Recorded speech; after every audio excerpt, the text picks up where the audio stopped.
All right, it's really early. Somebody asked me why I haven't been filming a lot of dirt work lately. We've just been so busy. I just can't. I don't really know what to say other than like I just can't film while we're doing all this busy work. It's just too much. It's just too much. I have too much to do. So today I have something that I think would be cool that we can film. Is this landscape rake. Now, I have used this once since I got it. I made a deal with my neighbor who had it. He had a couple of these, and this one was sitting, and I used it once. Looks like I left stuff in it. Probably came right off the trailer and just got put right here. So, for those of you that don't know, this is a landscape rockhound type rake. It has the chain with the little fingers that go around, and this will actually pull all the stuff into the bucket. So like if you can, I don't know if you can see in there, it's loaded with sticks from the job I tried it out on. And then I forgot to empty it because this is not my normal routine. Normally what I'll do is I will rake all the sticks and everything and then like pick them up and put them in the woods. Now a lot of guys I know love the Harley rakes or power rakes, and like you can just angle the power rake and you can rake all the stuff off toward the wood line. But a lot of the yards that we are, because we're in a congested area, this stuff has to be picked up after. You can't just leave it. So that's the problem with those, and I think that may be the only problem with those. Everybody that uses them seems to love them. The machine is an hour away. I forgot I even had this thing because the machine came off of another job and went straight to that job, and now I gotta somehow lift this thing up, and looks like lifting points, they want you to lift here, but where is here? Like there? I mean, like strapped through here? I mean, where is the actual lifting point? So, and I don't know, I might just lift it up by the bucket.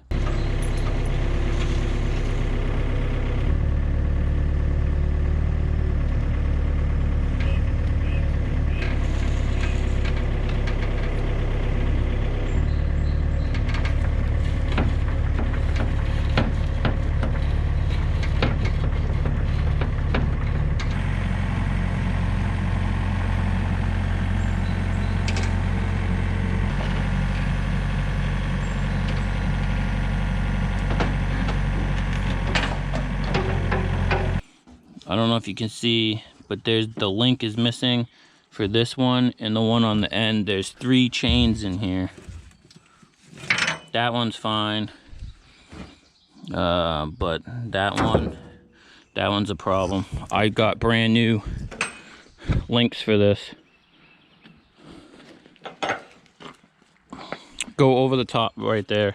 There you go.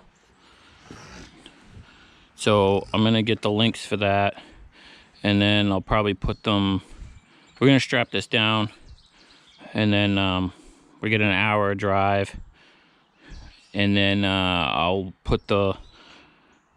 show you when I lift this up with the skid steer, because it's a lot safer to do it with the skid steer and replace these links than to do it now here with the excavator, dangerously dangling it with this strap that's not meant for what I was using it for.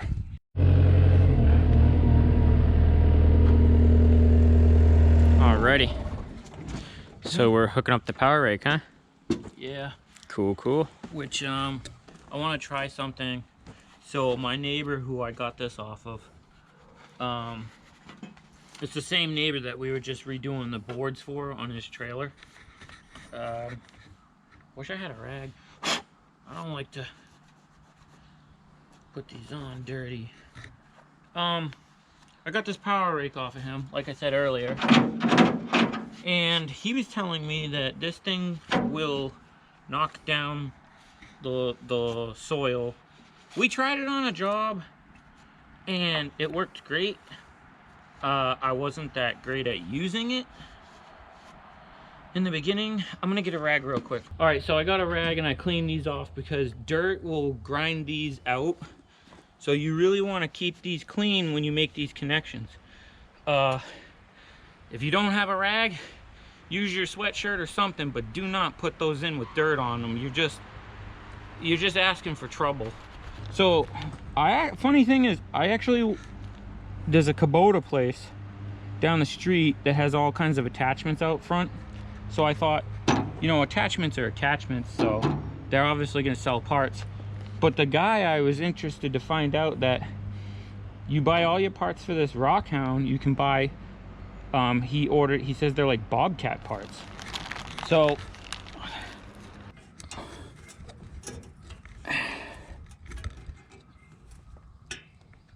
okay, so now flip that down,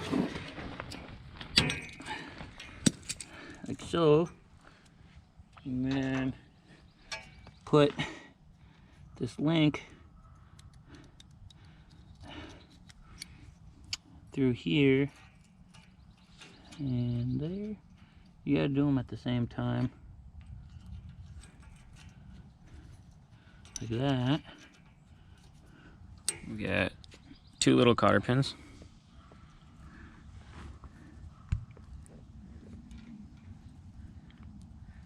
What'd you call it? Cotter pins.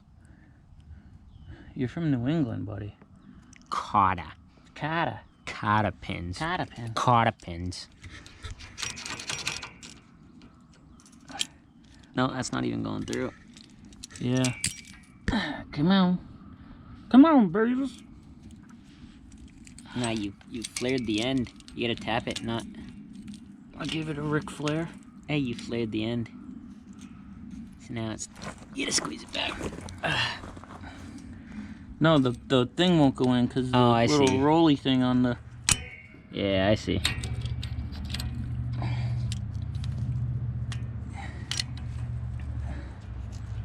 It won't go through.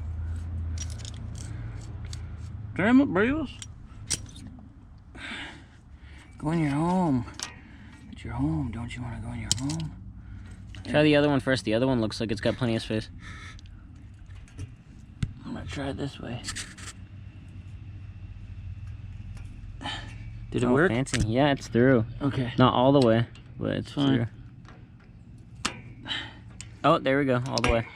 Nice. Oh my God, he's using lineman pliers. He's not a real mechanic. Remember that guy? Yeah, that's funny.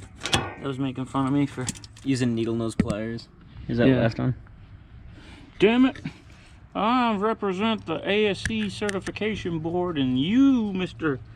Dirt Brute Steve, are not welcome. We do not want you. Aww.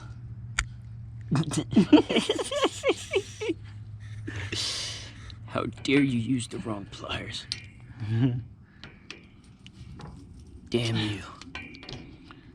It's not wrong if you know it is. That's fair. Right? Yeah. So if you're like, alright, this is not the correct way to do it, my theory then is... you're not wrong. My theory is... My theory is... You're not doing something wrong unless someone's there to tell you you're doing it wrong. Otherwise, you're just doing it. My theory is you're not doing something wrong unless the person you're married to tells you you are. Oh, that's a good one, huh? Right? Yeah. And then won't make you dinner. Alright, so this is just rinse and repeat for this one? Yeah, but look how worn this one is. Huh? Where? Oh, in the middle. Look at it. We're gonna have to get new chains. So this thing needs some work. I didn't pay much for it, so I can't complain. And the bottom of the bucket needs to be re-welded. He did tell me all that ahead of time. Like, he told me all of this ahead of time. I did put new hoses on it, hydraulic hoses. Can you hold the little pins again? Yeah. Got So, both?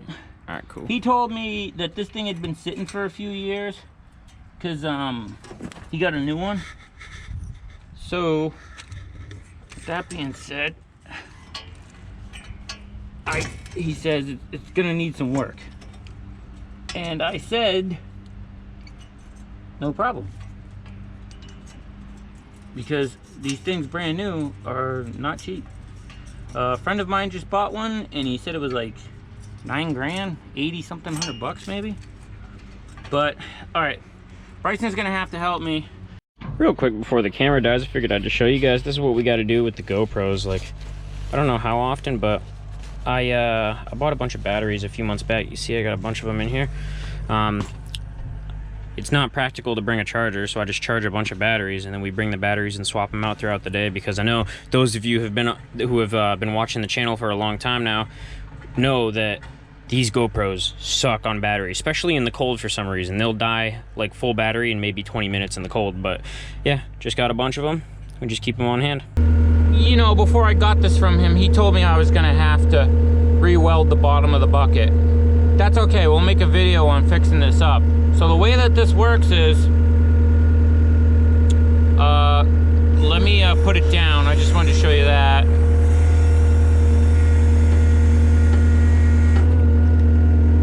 So, right now, if I push this that way, it'll close and then it starts rotating the chain. When you reverse the pressure, it hits a check valve in the block over there and diverts that same fluid, opens it up so you can dump out the crap that it picks up. See, look it.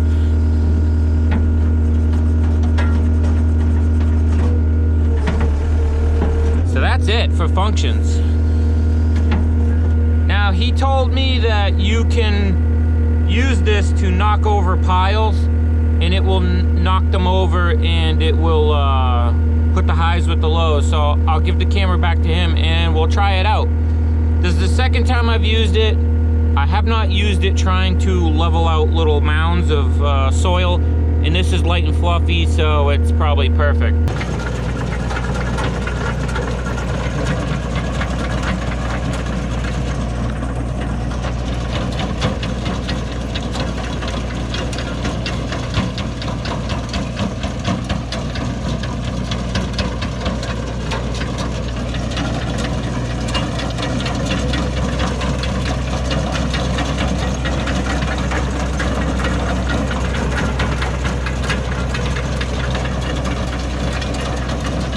So essentially, this yard and this area that you see with the topsoil on it before we filled it in started like right around like here, and then just went like straight down. Maybe not straight down, but you know, it was a mildly steep taper. So I want to say it's probably filled like 5 feet on that edge, somewhere around that, like 5 feet, 5.5 feet maybe, at the highest at least.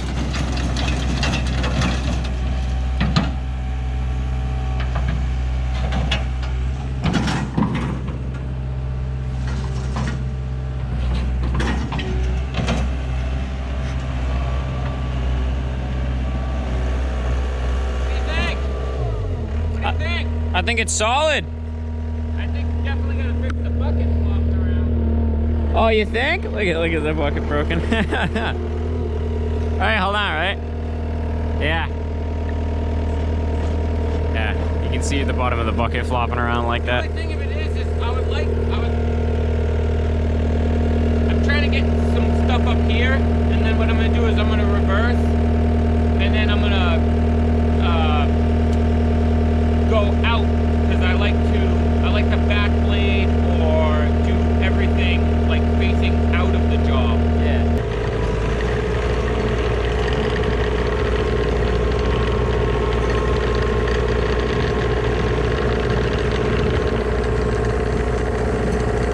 You see, it stays pretty uniform the whole way up too.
not trying to get this fine is what he's saying. We're not trying to get it like picture perfect because I don't know if you heard him over the machine, but irrigation guys coming to tear this all up tomorrow. So we're just trying to make it look presentable because we have to come back and then like hand rake and make it look nice before we hydro seed it anyways. And then of course the embankment needs a little touching up, as you can see.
It was caught on the bucket.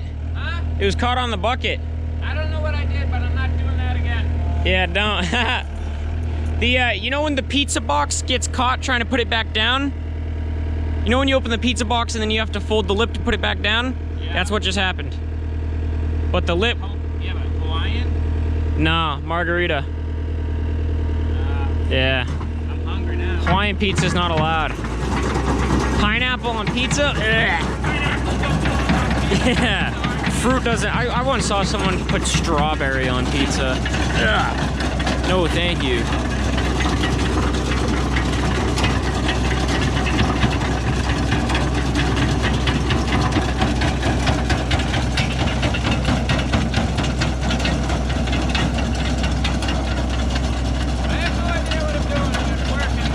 He says, I got no idea what I'm doing, but it's working. He's never actually used one of these before up until the other job we were using it on. So this is his second time using a power rake.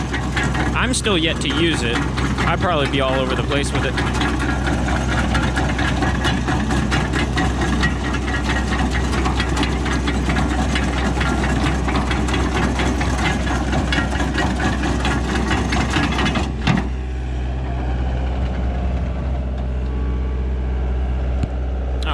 He's coming this way. So we're gonna stand over here.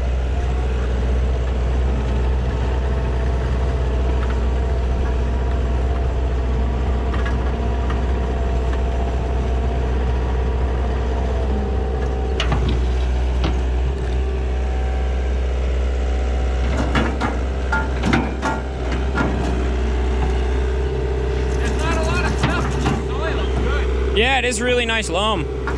We tried out a new loam place today because we're a ways away from where we usually work, and whenever we work off Cape, we usually use this one place, but they're a bit of a hike from where we're at now, so we tried a new place out, and It shouldn't be bouncing like that. you see, you say that, but then what's this piston for, huh? With the spring? The spring is for when you dump it and you flop it like that. You don't hurt, I think, maybe. I just assumed that the piston was there for the bouncing. I'm not sure though, I'm no engineer. No, the spring would be for the bouncing. The piston is to open and close. Oh, well yeah. I don't know. Spring makes sense for bouncing. I don't know, I'm no engineer. Sometimes it bounces, sometimes it doesn't. But like I was saying, this stuff's really good. So it's 50% compost. not sure what exactly they were composting, but the dirt's great.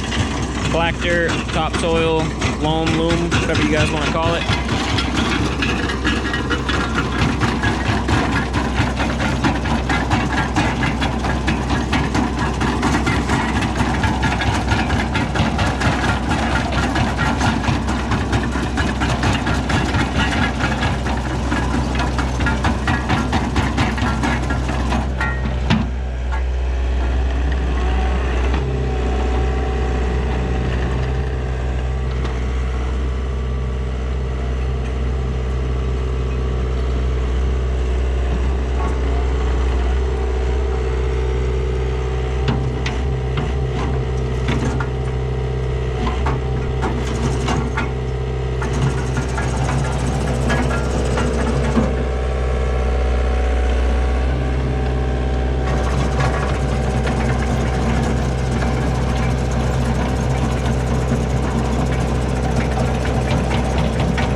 Doing all this work, getting it nice and uniform just for me to come put footprints all over it, but you know. Alright, so we're loading up the machine here, and we just raked out all the edges and the embankment here where it slopes down, whatnot. But the power rake did the whole middle, and then the ruts in between each pass we hand raked over as well. So it really saves a ton of time, because having to rake just the main area would have been so time consuming. And to do it, you know, uniform in the way that the power rake does it, you know, just would have taken forever. But, you know, we raked out the embankment, took a bunch of the rocks, because there's a ton of like big rocks in there, and then we tossed them in the woods and whatnot. And then yeah, just did up around the edges, and then the ruts that the bucket made. So he was telling me that he wants to do something about the bucket, because what's happening is that the edge of the bucket is actually kind of like digging into the ground. It's not just like leaving like a little amount of dirt from pushing past it from each pass. It's like actually like digging into the ground. And it's just the left side that I've noticed. But that's about it, really. Not much else to say about this one. It's a pretty cut and dry, you know, fill job. Put the topsoil on, get it nice and uniform, and then we'll be back to hydroseed it. So, you know, it's the usual. Pretty happy with how this one came out. We've done a lot of fill jobs where we, you know, we'll fill in like a yard that's just like a slope, and then, you know, topsoil it and whatnot. But this one just came out really nice. It's night and day difference what some dirt will do, you know, because the yard tapered like from right there, like straight down like this. It was like a hill, you know. So, you know, they actually have proper good amount of space now, and I'm excited to see how it'll turn out with the hydroseed. So that's about it for this job. And yeah, that's the power rake. Really like it, you know. Like I said, it just saves a lot of time, you know. And anyone who does, you know, raking, you know, raking's not the most fun thing in the world, but, you know, you got to do it. Got to make everything look nice, and so that, you know, the grass comes out, you know, uniform, not having ruts and whatnot. So when you're mowing it, get your lawnmower like whacking the ground and taking a chunk of grass out because one area was lower than the other. That would suck. But yeah, that's about it. Yeah, we'll catch you guys on the next one.